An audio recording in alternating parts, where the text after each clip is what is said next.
In this tutorial, we will go through the steps required to set preferences in PackageSmart. This tutorial is for PackageSmart administrators and managers.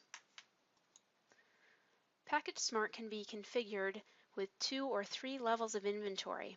The standard setup only contains 2: components, where you build components in packages, where the primary, secondary, and tertiary packages are assembled, and the distribution transport is applied. For some products, it can be helpful to have a third level for components can be bundled together in an assembly. To enable this function, click on the Manage tab and then click Preferences. Next, select Yes to display assemblies. Note that packages that have been built using assemblies do not change if this preference is changed back. If you find the additional level is not needed, you can turn the assemblies back off again.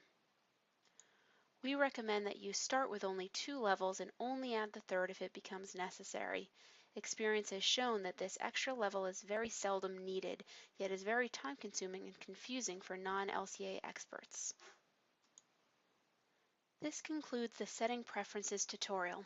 If you have any questions, email support@urshift.com or dial 802-434-3326 extension 2.